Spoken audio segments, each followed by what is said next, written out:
The space station Nexus 7 floated at the edge of the galaxy like a forgotten island in a dark ocean. It was not a nice place. Criminals, traders, smugglers, and desperate people came here to hide from the law. The station had no real government. The strong survived. The weak disappeared. That was the only rule. On this particular day, the station was busy as usual. Merchants shouted about their goods. Aliens of all shapes and sizes walked through the crowded marketplace. Strange smells filled the air. Strange languages mixed together into a constant noise. It was chaos, but it was normal chaos. Then everything changed. The main doors of the marketplace opened with a loud hiss. A figure stepped through, and the entire station seemed to hold its breath. The noise stopped. The movement stopped. Every eye turned toward the entrance.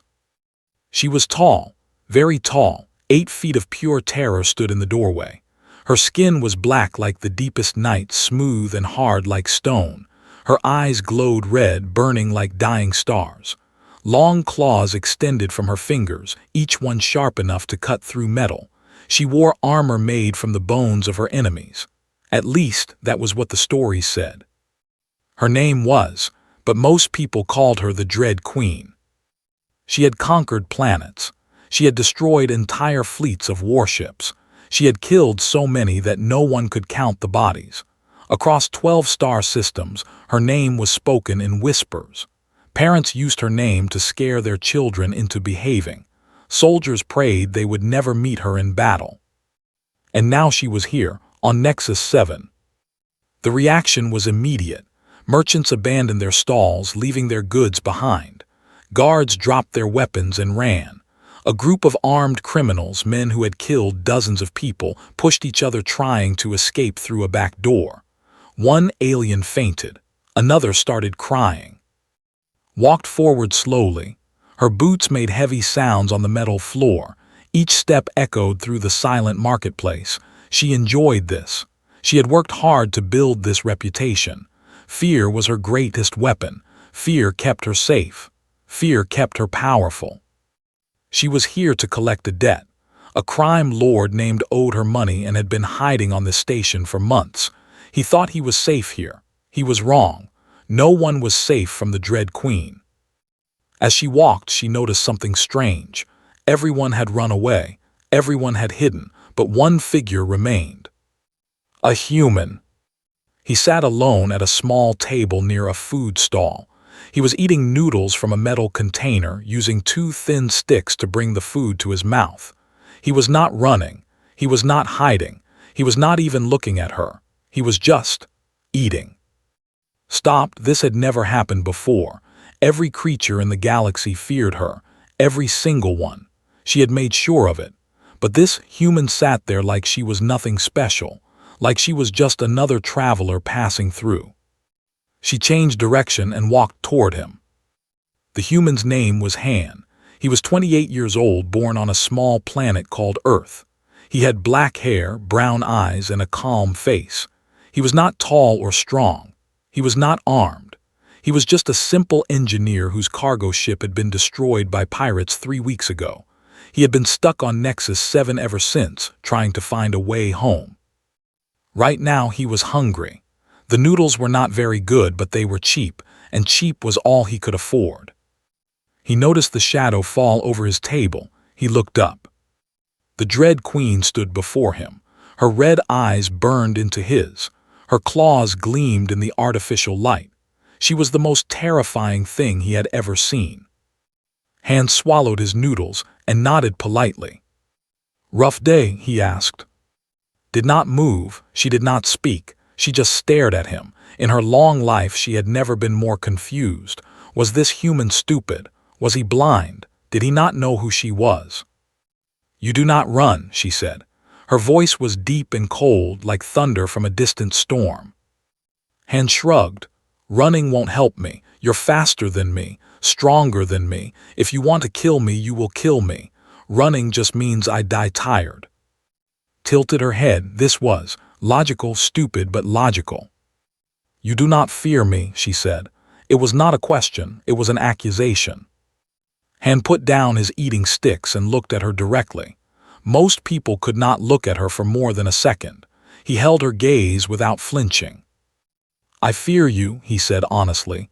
"You're terrifying, but fear and panic are different things. Fear tells me you're dangerous. Panic makes me do stupid things. I prefer to skip the panic part."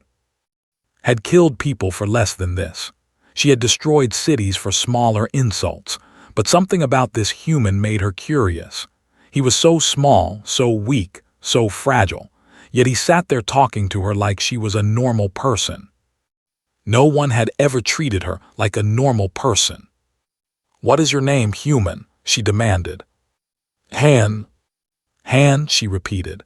The name felt strange on her tongue. "You are either very brave or very foolish." "Probably both," Han admitted. He gestured to the empty seat across from him. "Do you want to sit? You're making the noodles cold." Looked at the seat. No one had ever invited her to sit with them. No one had ever wanted to be near her. For a moment, she did not know what to do. Then slowly she sat down. The metal chair groaned under her weight. Her knees pressed against the small table. She looked ridiculous, this giant warrior sitting at a tiny food stall. But Han did not laugh. He just pushed a cup of water toward her. "The food here is terrible," he said. "But the water is clean, that's something." Looked at the cup. She looked at the human. She looked around the empty marketplace where hundreds of people had fled in terror from her presence. And she felt something she had not felt in a very long time. She felt interested. "Tell me about humans," she said. "I know little of your species." Han picked up his noodles again. "What do you want to know?" "Why are you not afraid? Your heart should be racing, your hands should be shaking, but you sit here calmly. Why?" Han thought about this for a moment. Then he smiled slightly. "I grew up on Earth," he said. "It's a dangerous place. We have animals that can kill you with one bite. We have storms that can destroy entire cities. We have diseases that have killed millions. We have earthquakes, volcanoes, floods, and fires. We even have other humans, and honestly, they're the most dangerous of all." He took another bite of his noodles. "I've almost died 3 times, he continued. "Once in a car accident, once in a factory explosion, once when I met a very angry shark while swimming. After all that, you learned something important." "What?" asked. Han looked at her with calm, steady eyes. "Panic doesn't help. It never helps. When something scary happens, you take a breath, you think clearly, and you deal with it. That's how humans survive. That's how we've always survived." Stared at him for a long moment. She had conquered many worlds. She had met many species, but she had never met anything like this before. This small, soft creature who faced death with nothing but calmness and logic. Perhaps humans were more interesting than she had thought. She stood up suddenly and the table shook. Han did not flinch. "I have business to finish," she said, "a debt to collect." "Good luck," Han said, returning to his noodles. Paused. No one had ever wished her luck before. No one had ever spoken to her like this. Like she was just another person having a conversation.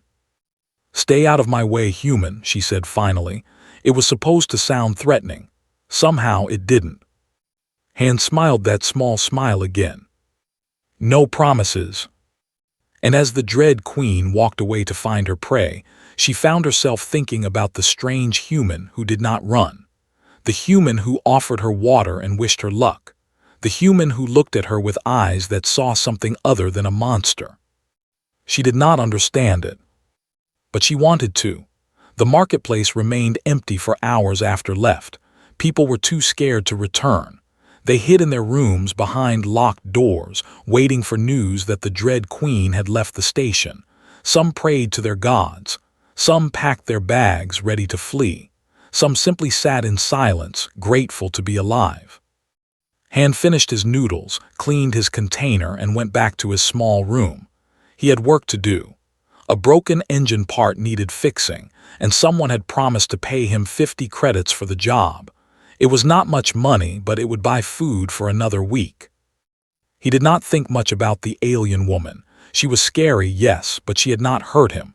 In Han's experience, most dangerous things left you alone if you did not bother them.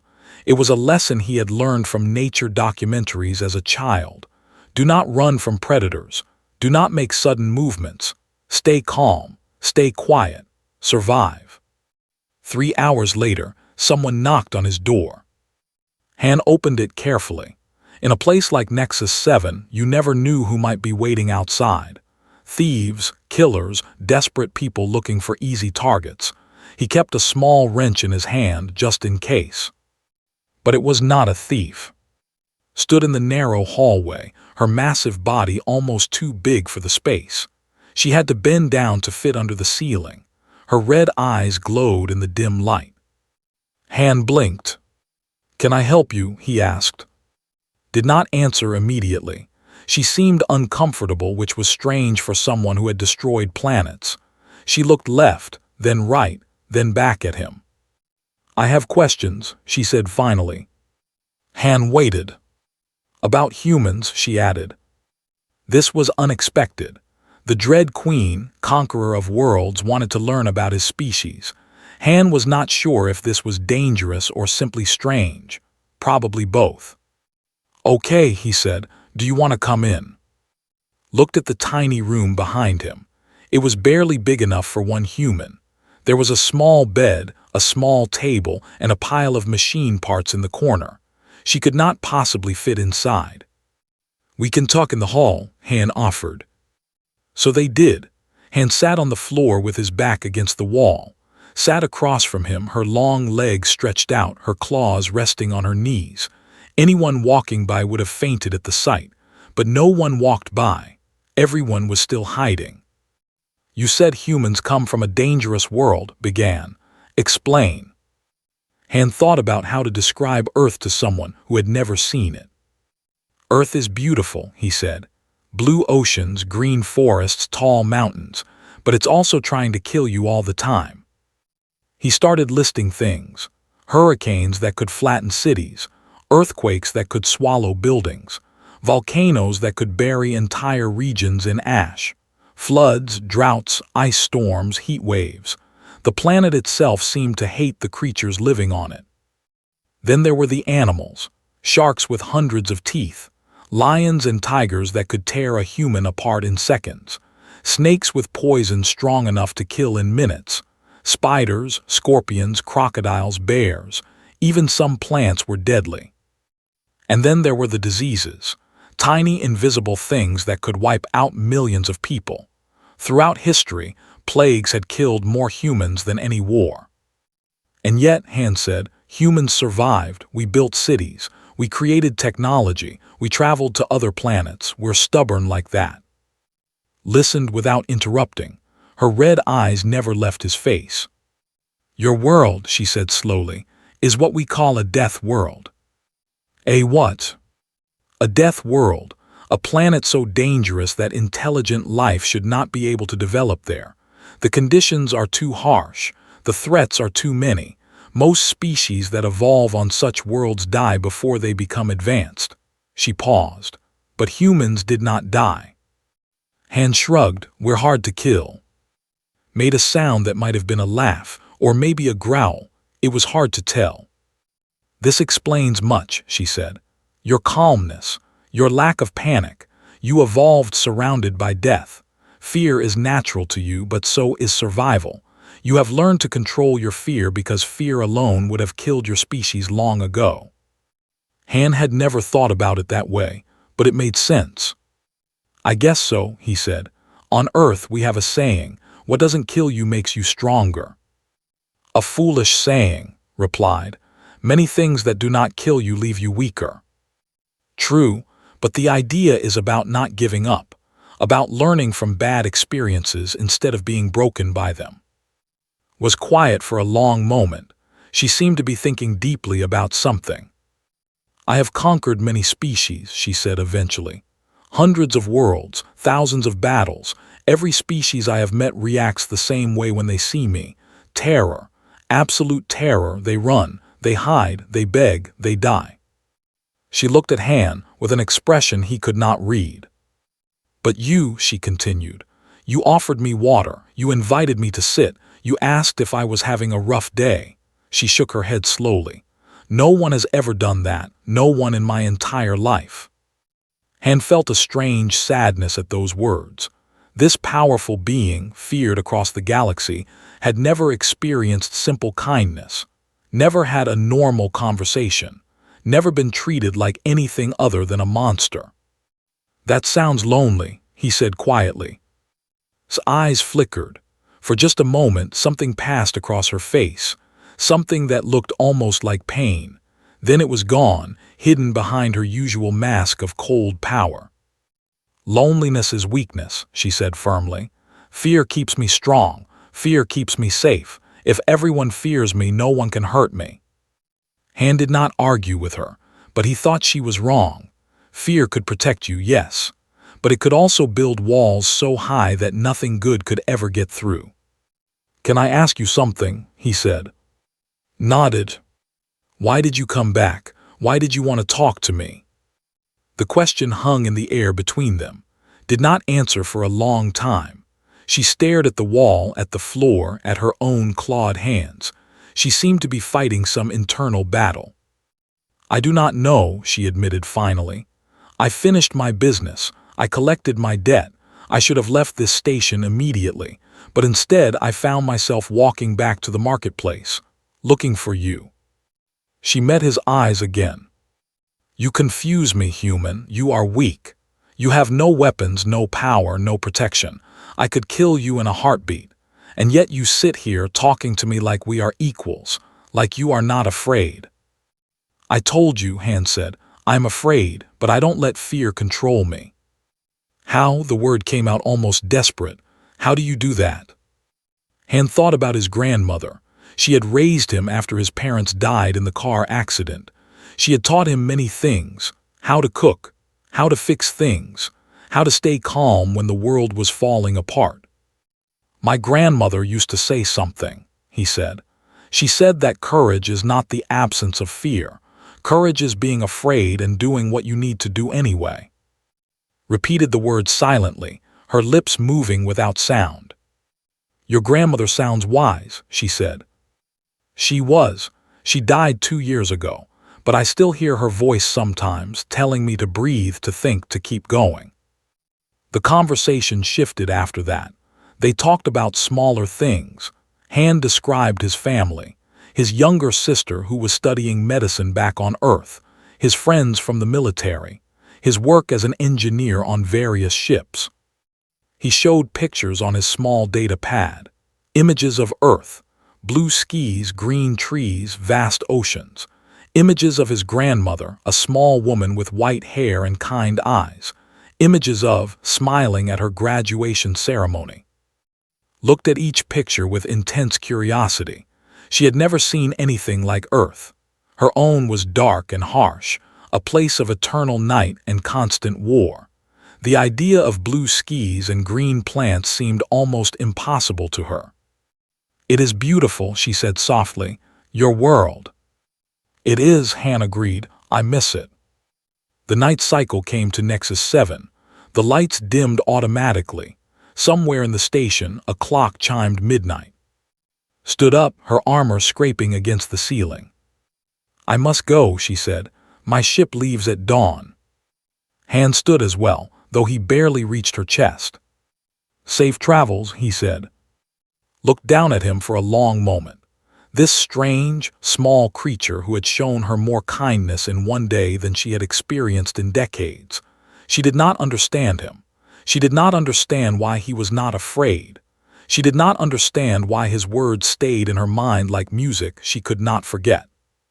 "Perhaps we will meet again, Han," she said. "Perhaps," he agreed. She turned and walked away, her heavy footsteps echoing through the empty hall. Han watched her go until she disappeared around a corner. Then he went back into his tiny room, lay down on his small bed, and stared at the ceiling. He thought about the Dread Queen, about the loneliness hiding behind her power, about the walls she had built around herself, walls made of fear and blood and fire. Everyone needs someone, he thought, even monsters, maybe especially monsters. He did not know that he would see her again very soon. He did not know that their lives were about to become connected in ways neither of them could imagine. But somewhere deep in his heart, he hoped she would be okay. And in her ship preparing to leave, found herself thinking the same thing about him.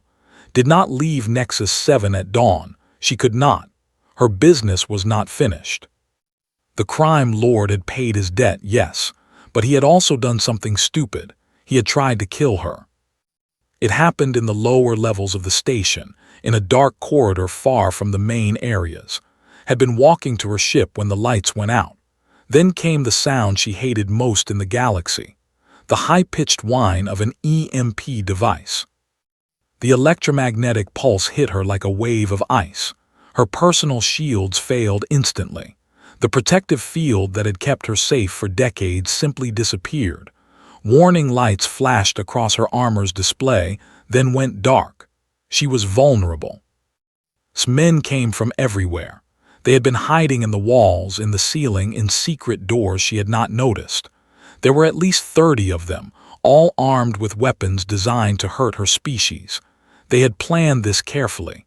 They had waited for the perfect moment. "Kill the Dread Queen," someone shouted. "Kill her and become legends." Smiled. Even without her shields, she was still the most dangerous thing on this station. The fight lasted 4 minutes. In those 4 minutes, killed 23 of them. She moved like shadow and lightning combined. Her claws cut through armor like paper. Her strength threw bodies against walls hard enough to break bones. She was everything they feared and more. But they had one advantage. They had numbers, and they had planned for everything. One of them got behind her. She did not see him until it was too late. He carried a small blade, black and thin, dripping with green liquid. Poison. Poison, designed specifically to kill her species. The blade went into her back, just below her shoulder. Roared in pain and rage. She turned and killed the attacker with a single blow, but the damage was done. The poison was already spreading through her body. She could feel it burning in her blood, eating away at her strength. She killed the remaining attackers. Then she stood alone in the dark corridor, surrounded by bodies, and felt her legs begin to shake. The poison was fast, very fast. Her vision was already starting to blur. Her thoughts were becoming slow and confused. She needed help. She needed medicine. But who would help her?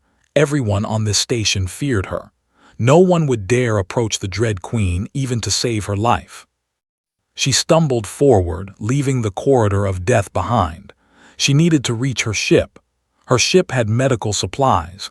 If she could just get there, maybe she could save herself. But the poison was stronger than her will. Halfway through the lower levels, her legs gave out. She crashed to the ground in a narrow alley between 2 storage buildings. The impact knocked the air from her lungs. She tried to get up, she failed. She tried again, failed again. The mighty Dread Queen, conqueror of worlds, lay in a dirty alley like a piece of garbage, alone, dying, unable to move. She thought about her life, all the battles, all the victories, all the enemies she had destroyed. What did any of it matter now? She was going to die in this filthy place and no one would mourn her. No one would even care. Is this how it ends? She thought. After everything, I die like this. She closed her eyes and waited for the darkness to take her. Then she heard footsteps. Han had seen the fight from a distance. He had been working in a nearby repair bay when the sounds of battle reached him. Screaming, explosions, the unmistakable noise of violence. His first instinct was to hide. That was the smart thing to do on Nexus 7. When trouble happened, you stayed away from it. You minded your own business. You survived. But something made him move toward the sounds instead of away from them. Some feeling in his chest that would not let him stay hidden. He did not understand it. He just followed it. By the time he reached the corridor, the fight was over. Bodies lay everywhere. Blood covered the walls, and a trail of green-black liquid led away from the scene, like a path made of poison. He followed the trail. He found her in the alley, lying on her side, barely breathing. Her red eyes were dim, almost gray. Her black skin had turned an ugly shade of green where the poison was spreading. Han knelt beside her. He said, "Can you hear me?" Her eyes opened slowly. She looked at him without recognition at first. Then something flickered in her gaze. "You again," she whispered. Her voice was weak, nothing like the powerful sound he remembered. "You're poisoned," Han said, examining the wound on her back. "We need to get you help." "Leave me." "What?" "Leave me human," she coughed, and green liquid dripped from her mouth. "I am death itself. Why would you help me?" Han did not answer. He was already pulling out his portable, a small bag he always carried. It did not have much. Some bandages, some basic medicine, nothing designed for alien biology. But he had to try. "I'm not leaving you," he said firmly. "Fool," his hand moved weakly as if trying to push him away. "I am a monster. I have killed thousands, millions. I do not deserve your help." "Maybe not," Han said, wrapping a bandage around her wound to slow the bleeding. "But you haven't killed me, and until you do, I'm going to treat you like a person, not a monster." Stared at him. Even through the fog of poison, his words reached her. No one had ever spoken to her like this. No one had ever risked their life for her. "Why?" she asked. "Why help me?" Han met her dying eyes with steady calm. "Because you haven't given me a reason not to." He stood up and looked around. There was not enough. He needed real medicine, something that could fight the poison in her blood. "Stay here," he said. "I'll be back." "Where are you going?" "To save your life." He ran faster than he had ever run before. Through the lower levels, through the main corridors, through the marketplace that was slowly coming back to life. People stared at him. He ignored them. He knew where to go. There was a black market dealer on level 7 who sold rare medicines, illegal medicines, expensive medicines, the kind of medicines that could cure almost anything. Han reached the dealer's shop in record time. He burst through the door, breathing hard, sweating. "Antidote," he gasped. "I need antidote now." The dealer was a small alien with too many eyes and not enough honesty. He looked at Han with suspicion. "Antidote? That's rare, that's expensive, 500 credits." Han's heart sank. 500 credits. He did not have 500 credits. He did not even have 50 credits after buying food and paying for his room. "I don't have that much," he said. "Please, someone is dying." The dealer shrugged. "Not my problem. No money, no medicine." Han thought quickly. What did he have? What could he offer? His data pad. The one with all his engineering files. The one with the pictures of his family. It was worth at least 400 credits. He took it out and placed it on the counter. "This," he said. "This and everything in my pockets, please." The dealer examined the data pad. He counted the few credits Han had left. He frowned and shook his head. Still not enough. Han felt desperation rising in his chest. Then he remembered something. His grandmother's ring. The only thing he had left from her. A small gold band with a tiny blue stone. He wore it on a chain around his neck. He had promised himself he would never sell it. It was his last connection to her. His last piece of home. But was dying. Slowly, Han pulled the chain from his neck. He placed the ring on the counter.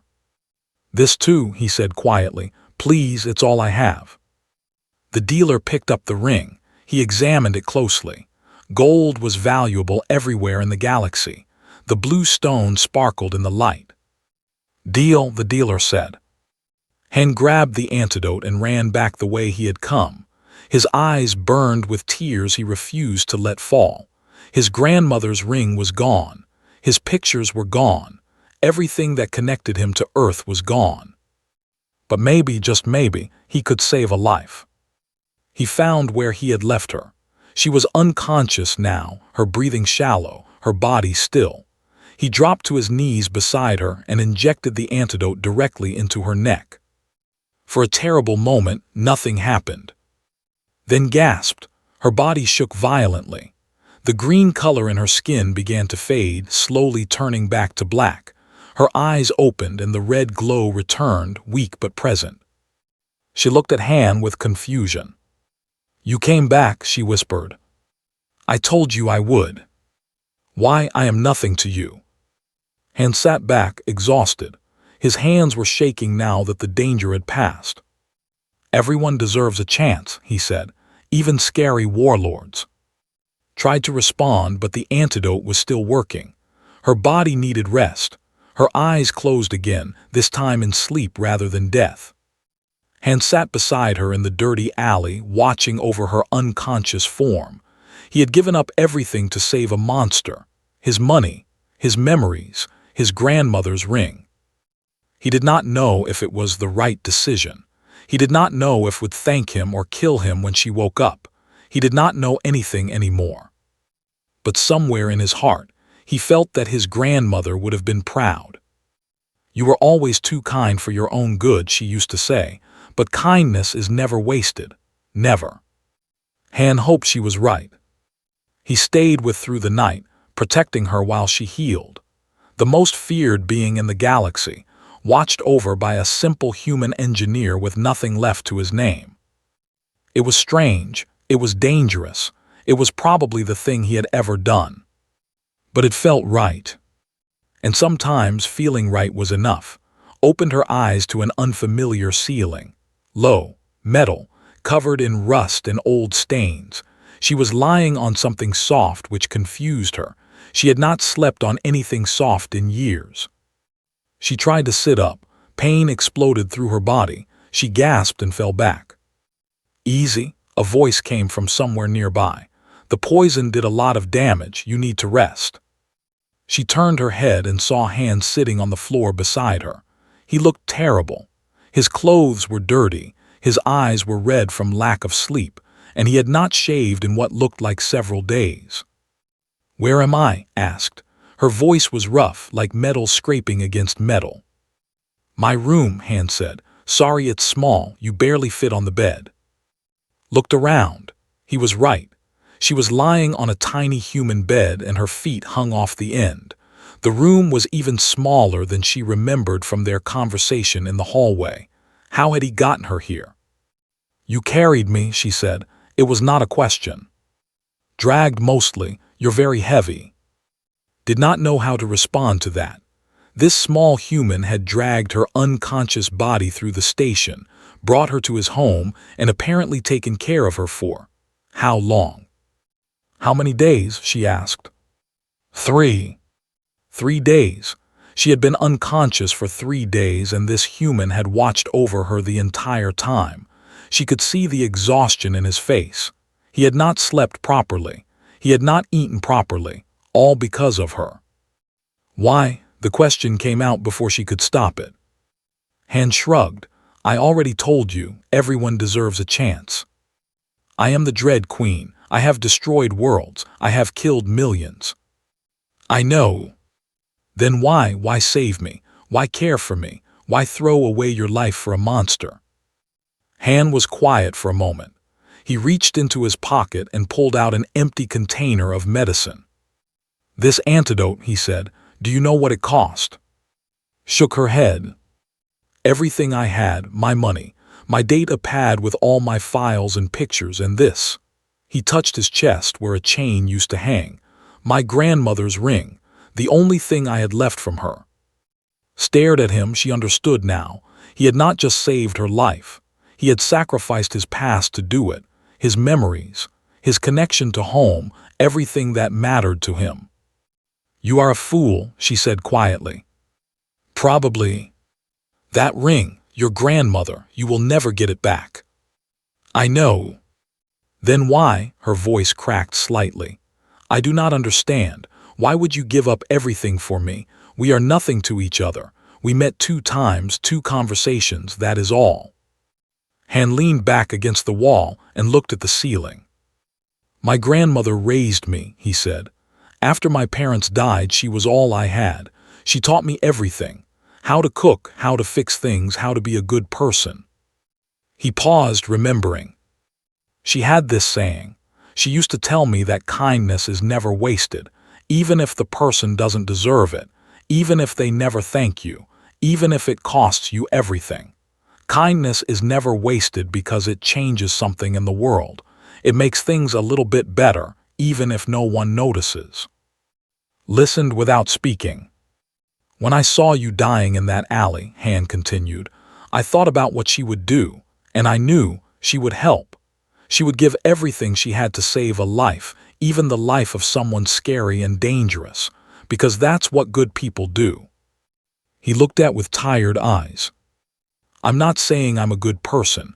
I'm not saying you deserve to be saved. I'm just saying, my grandmother would have done it, and I try to be like her, that's all." Felt something strange in her chest, a tightness, a warmth. She did not recognize the feeling at first. It had been so long since she had felt anything other than anger and cold satisfaction. Then she realized what it was. Gratitude.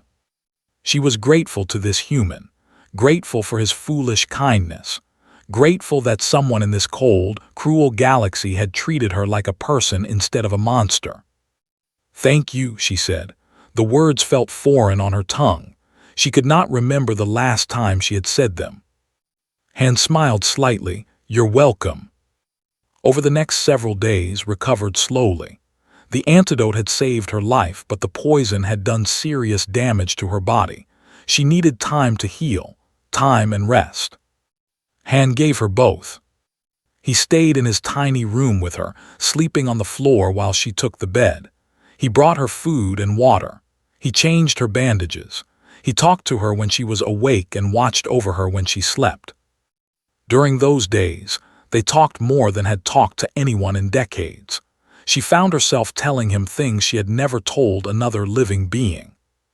She told him about her childhood, about being born on a harsh world where weakness meant death, about being captured by slavers when she was young, about the years of pain and suffering in the slave pits where she learned to fight or die.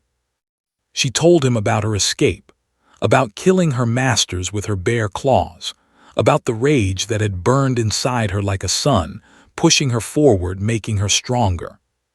She told him about building her empire, about conquering worlds and crushing enemies, about becoming the Dread Queen, the most feared being in 12-star systems.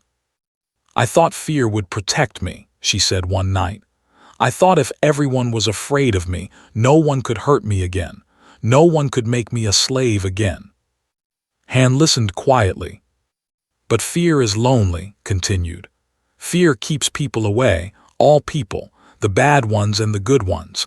I became so powerful that no one could touch me, but that also meant no one could reach me." She looked at her clawed hands. "I have no friends, no family, no one who cares if I live or die. I am surrounded by soldiers and servants, but they all fear me. They obey because they are afraid, not because they want to. If I showed weakness, they would turn on me in seconds." Han nodded slowly. "Fear keeps people away," he agreed, "but it also keeps you alone." "Yes," met his eyes. "You said that before, during our first conversation. I did not understand it then. I think I understand it now." The silence stretched between them, but it was a comfortable silence. The kind of silence that happens between people who understand each other. "My grandmother used to say something else," Han said eventually. "She said that walls keep out enemies, but they also keep out friends. The trick is knowing when to build them and when to tear them down." "Thought about this?" "How do you know?" she asked. "How do you know when to trust someone? How do you know they won't hurt you?" Han smiled sadly. "You don't," he admitted. "That's the scary part. Trust is always a risk. You open yourself up and you might get hurt, but if you never take that risk, you stay alone forever." He looked at her directly. "You trusted me when you came back to talk to me," he said. "You didn't know if I would run or attack or call for help, but you took a chance, and here we are." Realized he was right. She had trusted him, even though she had not meant to. Something about this human had made her lower her walls just a little, just enough to let him in. And he had not hurt her, he had saved her life. "You are strange," she said. "You and your grandmother and your kindness, you confuse me." Han laughed softly. "I confuse myself sometimes." On the 5th day was strong enough to stand. On the 6th day she could walk. On the 7th day she told Han that she needed to leave. "My enemies will come," she said. "Word will spread that I was hurt. Others will see it as an opportunity. I need to return to my empire before they attack." Han nodded. He had known this moment would come. "What will you do?" asked. "You have no money, no belongings, no way to leave this station." "I'll figure something out," Han said. "I always do." Was quiet for a long moment. Then she did something she had never done before. She removed a small chip from her armor and placed it in his hand. "What is this?" Han asked. "Access to one of my accounts. Enough credits to buy a ship and return to Earth." Han stared at the chip. "I can't accept this." "You saved my life. You gave up everything for me. This is not charity, this is debt." "But—" "Take it," his voice was firm. "Take it and go home to your sister, to your planet, live your life." Han looked at the chip, then at. She stood by the door, tall and powerful again, the Dread Queen once more. But something was different. Her eyes were warmer. Her posture was softer. Something had changed inside her. "Thank you," he said. Nodded, then she turned to leave. At the door she stopped. "Han," she said without turning around, "I will not forget what you did. In all my years no one has shown me such kindness. I do not know if I deserve it, but I will remember it, always." And then she was gone. Han stood alone in his tiny room, holding a chip worth more than he had ever owned in his life. He could go home. He could see again. He could walk under a blue sky and feel the sun on his face. But as he looked at the empty doorway where it stood, he felt a strange sadness. He had met a monster and found a person. He had seen behind the walls and found something worth knowing. He hoped she would be okay. He hoped the galaxy would be kind to her. But deep in his heart, he knew that her story was not over. And somehow he knew his was not either. News traveled fast in the dark corners of the galaxy. Within hours of failed attack, the story was spreading like fire across a dry field. The Dread Queen had been hurt. The Dread Queen had been poisoned. The Dread Queen had nearly died. Her enemies smelled blood in the water. For years they had hidden in the shadows. Warlords she had defeated, crime lords she had robbed, families of warriors she had killed. They had all been too afraid to move against her. The Dread Queen was invincible. Everyone knew that. You did not attack someone you could not beat. But now things were different. If she could be hurt, she could be killed.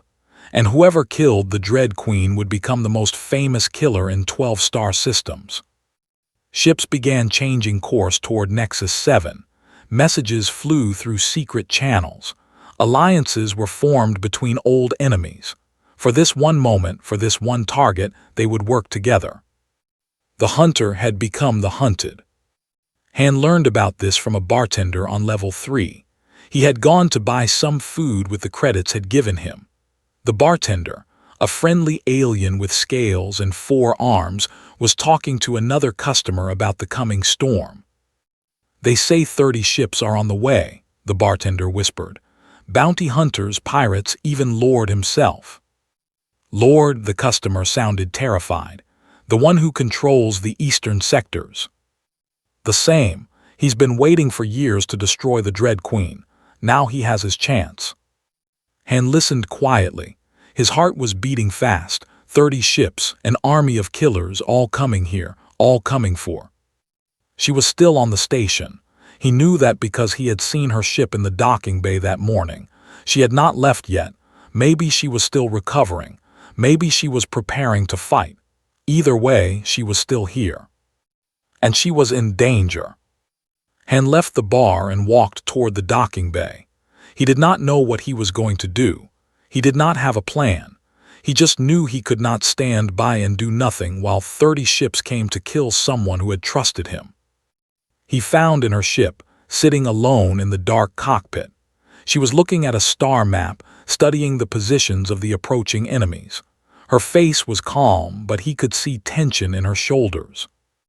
"You should have left by now," she said without turning around.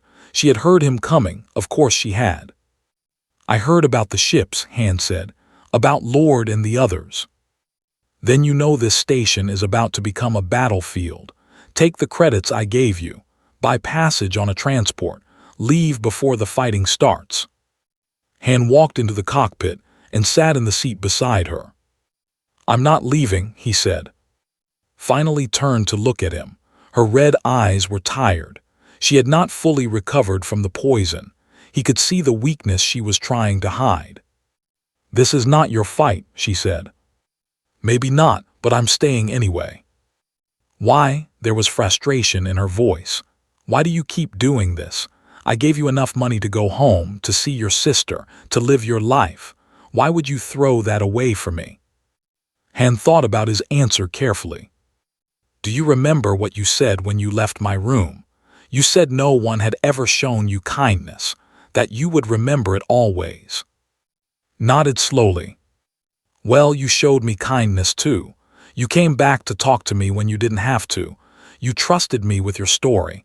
You gave me the means to go home. That matters." He leaned forward.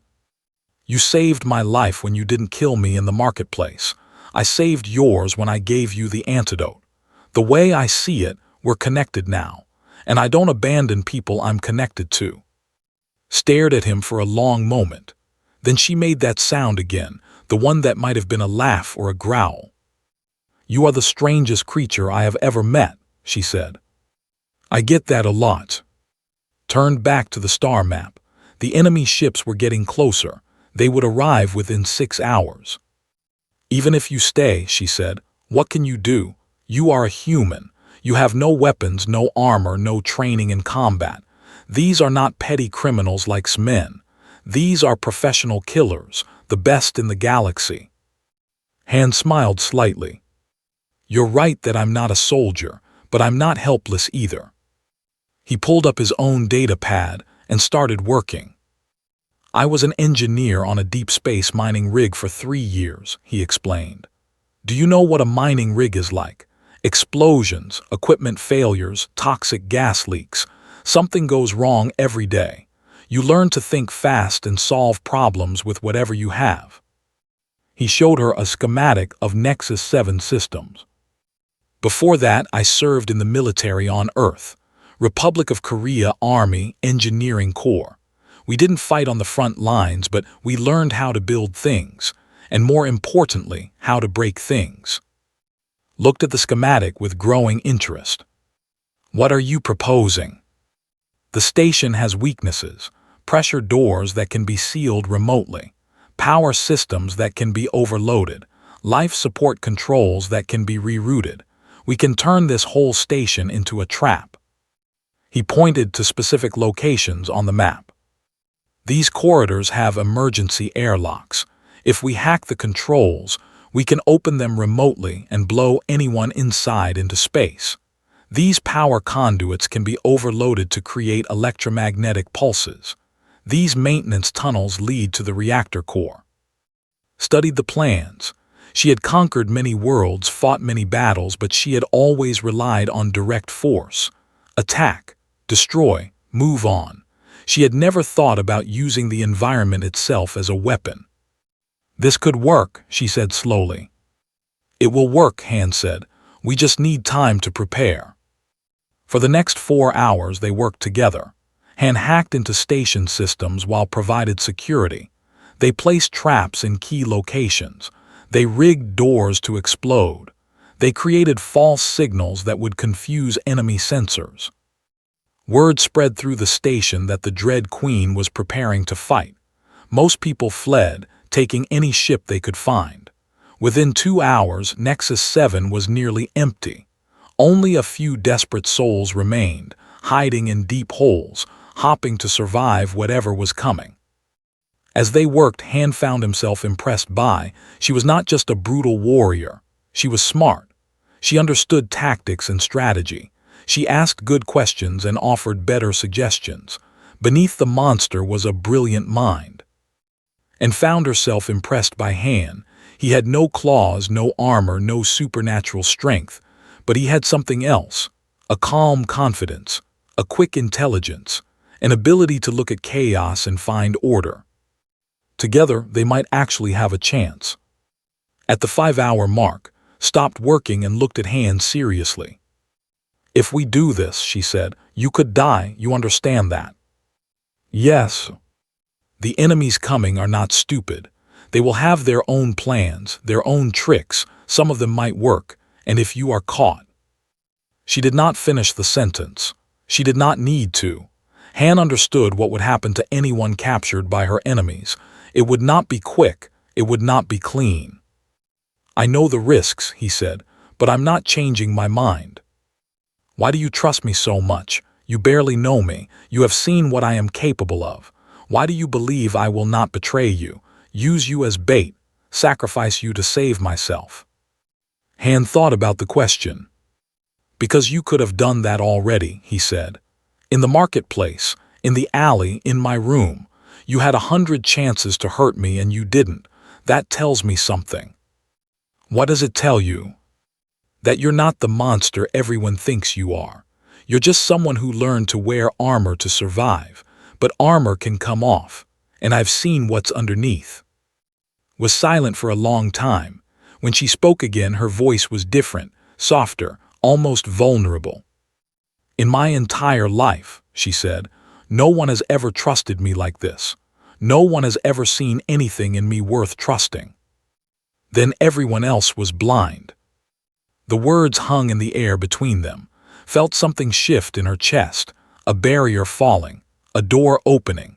She had spent her whole life building walls to keep people out, but this human kept finding ways through.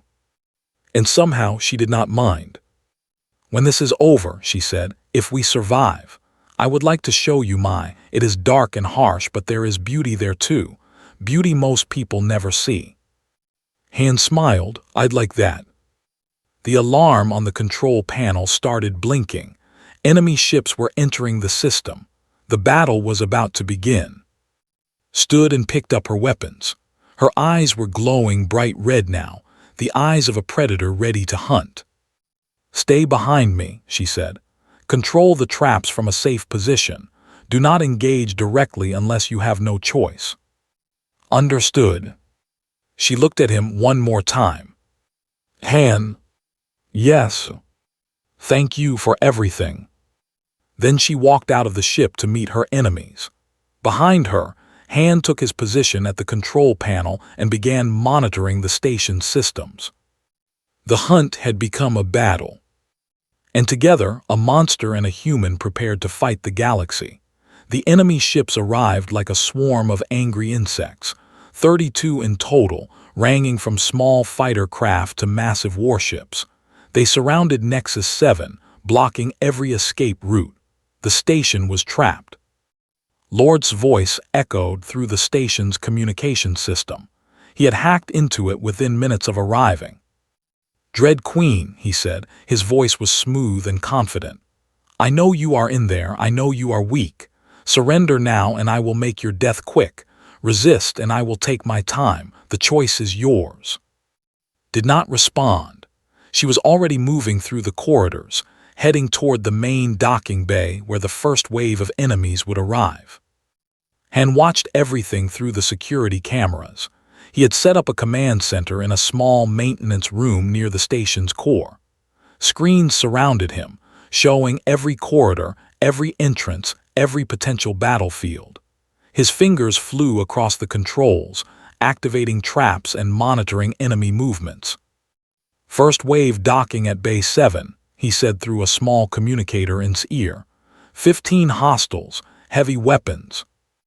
"Understood," replied. She reached the bay just as the enemy troops were stepping off their shuttle. They were professionals, moving in formation, weapons ready.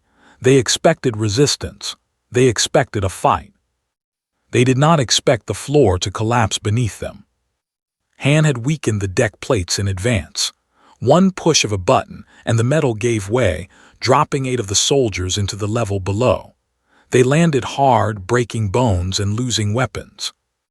Charged into the remaining 7. It was not a battle. It was a slaughter.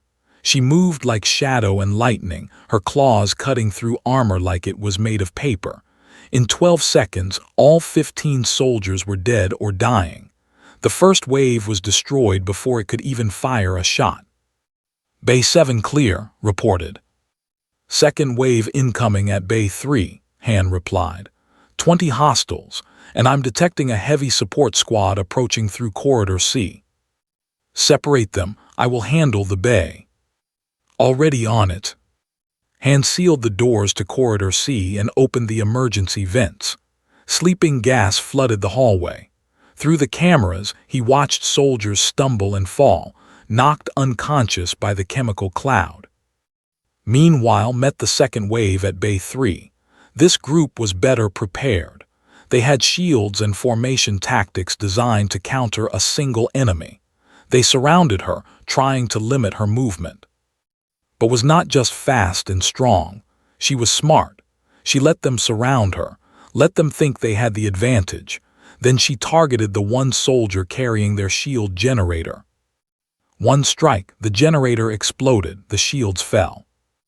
Without protection, the soldiers were just soft targets in metal shells, tore through them like a storm through dry leaves. Bay 3 clear, she said, breathing slightly harder now. Good, but we have a problem. What? Sent 3 squads through the ventilation system. They're bypassing the corridors entirely. They'll reach the central hub in 4 minutes. Curse it in her native language. The ventilation system was too small for her to fight in. She needed another solution. Can you seal the vents? Not completely, but I can do something else. Han worked quickly. He rerouted power from the heating system and pushed it into the ventilation network. The temperature in the vents started rising rapidly. In seconds, it reached unbearable levels. On the cameras, he watched enemy soldiers screaming and scrambling backward, their armor overheating, their exposed skin burning. They retreated from the vents, their sneak attack ruined. Central hub secured, Han reported. For the next 2 hours, the battle continued. Enemies came from every direction. Han stopped them with traps, tricks, and creative use of station systems. Destroyed whatever got through. They made a perfect team. But they were outnumbered, and eventually, even the best defenses could be overwhelmed. At the 3-hour mark, Han saw something that made his blood run cold. A new ship had arrived, bigger than the others, the personal warship of Lord himself.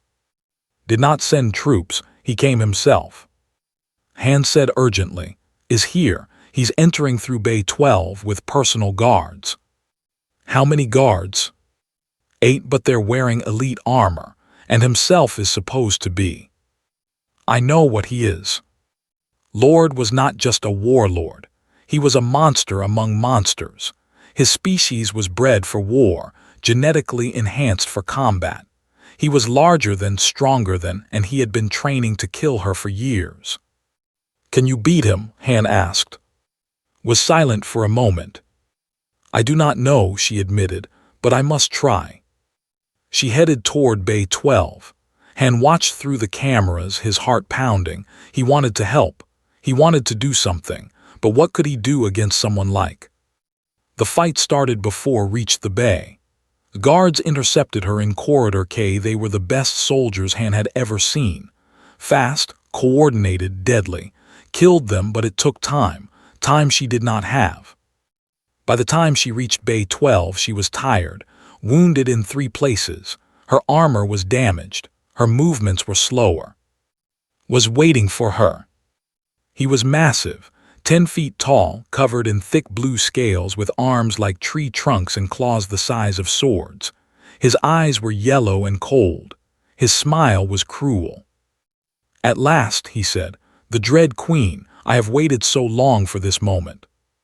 Then stop talking and fight, replied. They clashed like two forces of nature. The impact shook the entire bay. Metal walls dented from the force of their blows. Sparks flew from claws meeting claws. It was the most violent thing Han had ever witnessed. For several minutes they seemed equal, strike matched strike, power matched power, but slowly began to gain advantage. He was fresher, stronger, and was still weakened from the poison. She stumbled. Claw caught her across the chest, tearing through armor, drawing dark blood. She fell to one knee.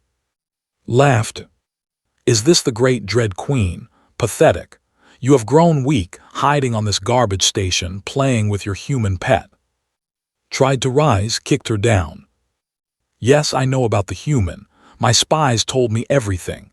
The famous dread queen saved by a worthless little creature. How embarrassing.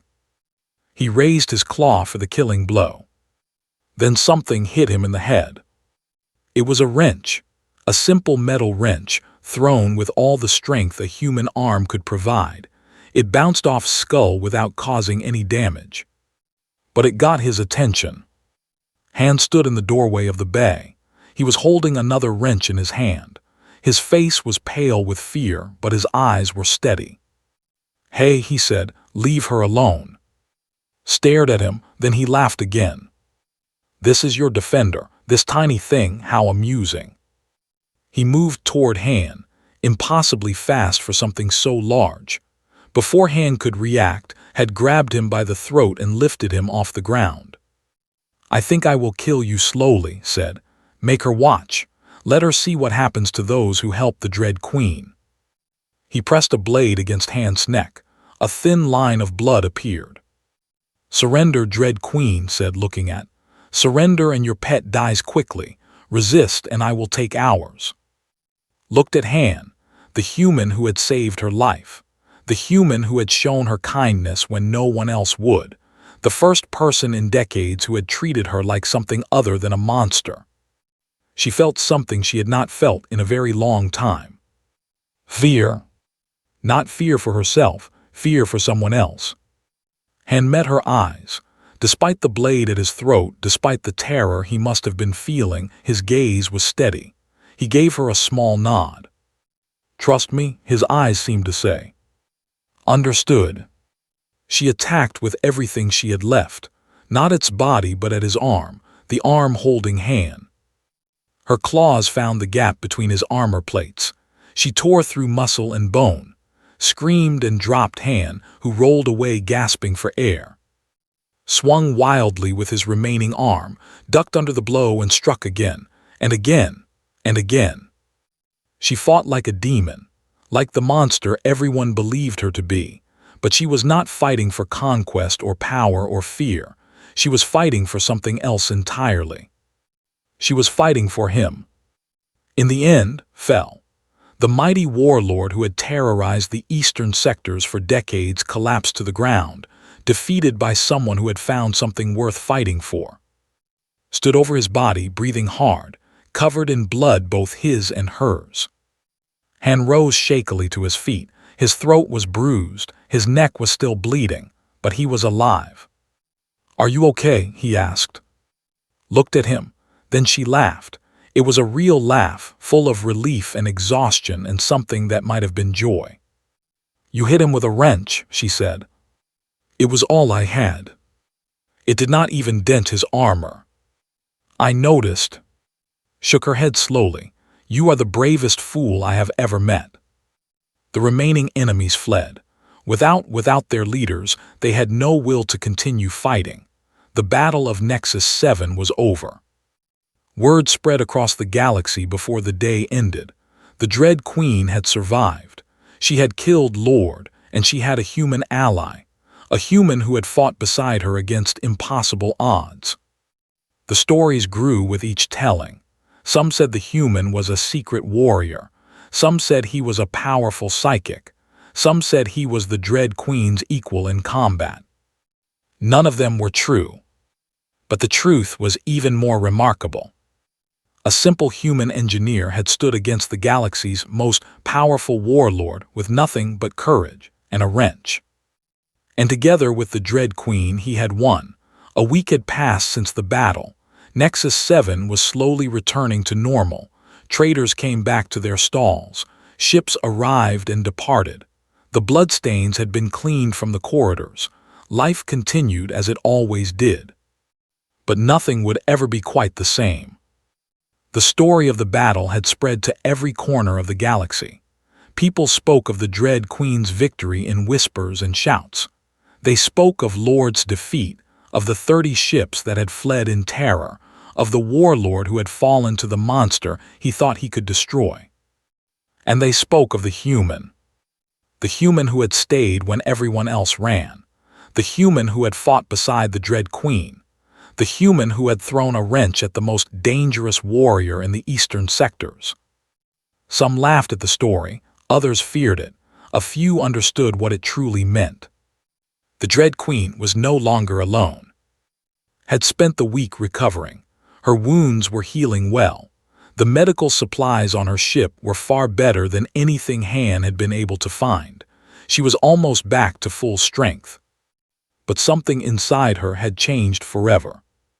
She found herself thinking differently, looking at the galaxy differently. For so long, she had seen only enemies and obstacles, things to conquer, things to destroy, but now she was starting to see something else. Possibilities. Han had spent the week repairing things. It was what he did. The station had suffered damage during the battle, and people needed help fixing their shops and homes. He worked for food and small payments, just as he had before everything happened. But he also spent time on ship, helping with repairs, sharing meals, talking. They talked about many things, about the battle, about their pasts, about the strange journey that had brought them together. Han learned more about Empire, her responsibilities, the challenges she faced. Learned more about Earth, about human culture, about the small, ordinary moments that made life worth living. They were becoming something neither of them had expected. Friends. On the 7th day, called Han to her ship. She wanted to discuss something important. He found her in the cockpit looking out at the stars.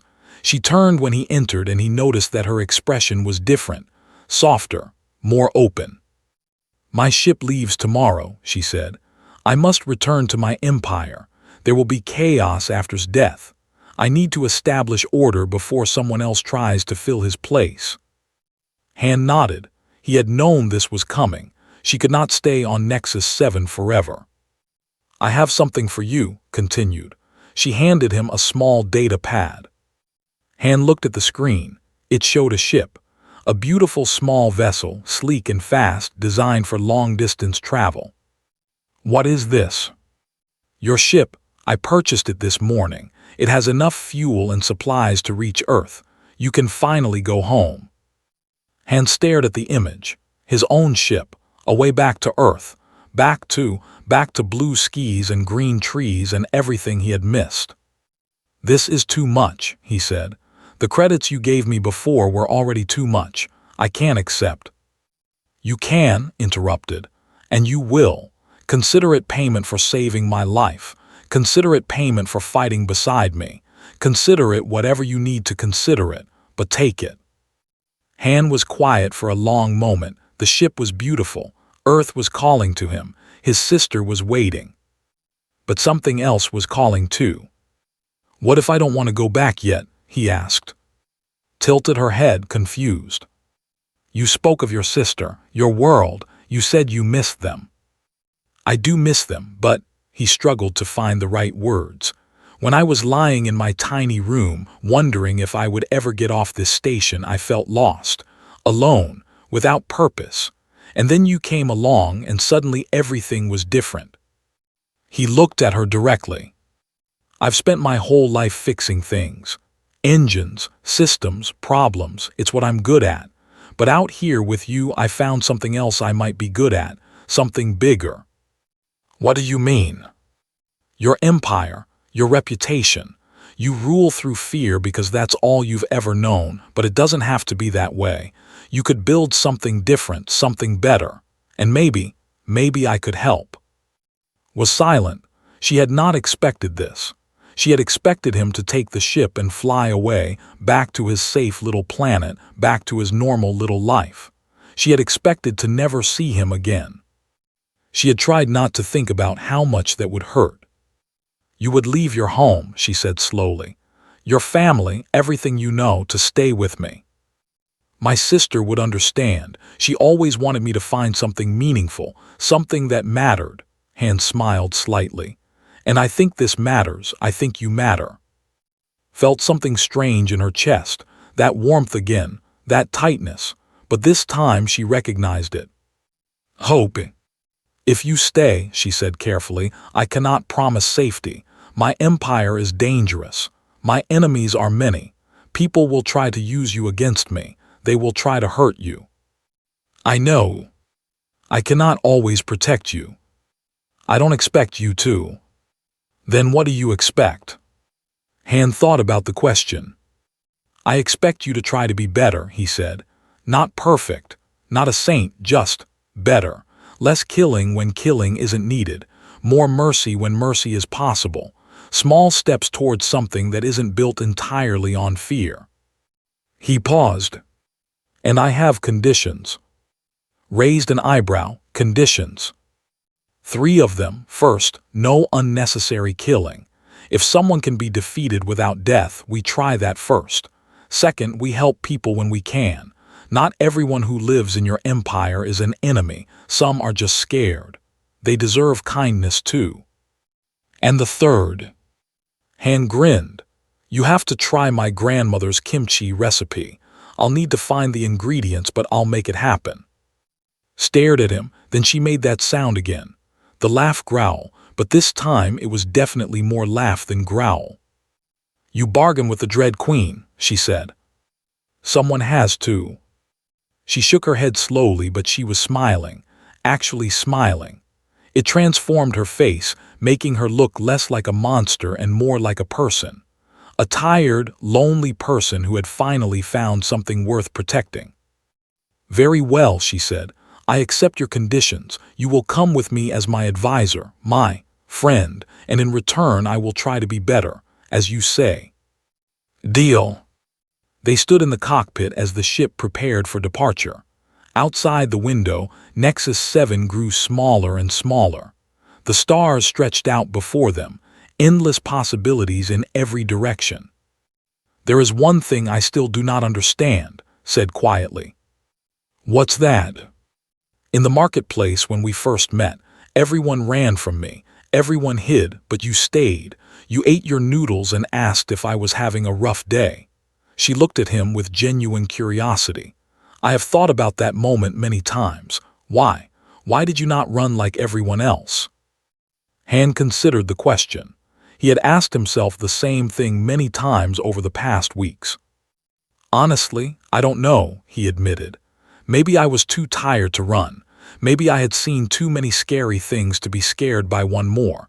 Or maybe," he paused, "maybe I saw something in you that no one else saw." "What did you see?" "Loneliness, pain, someone who had built walls so high she couldn't remember what it felt like to not be alone." He shrugged. "I guess I recognized it because I've felt it too, being lost, being far from home, wondering if anyone would care if you disappeared." Was quiet for a long time. When she spoke again, her voice was barely a whisper. "When you asked if I was having a rough day, it was the first time in years that anyone had spoken to me like a person, not a monster, not a conqueror, just a person having a difficult time." "Everyone has rough days," Han said, "even scary warlords." The ship jumped to hyperspace. Stars blurred into lines of light. The galaxy rushed past them at impossible speed. Han said, "Yes. You asked me in the marketplace if I was having a rough day. I never answered." He waited. "It was a rough day," she said finally. "My life has been full of rough days, but ever since I met you, it has gotten better." Han smiled, not a small smile this time, a real smile, warm and genuine. "I'm glad," he said. And so they traveled together into the unknown.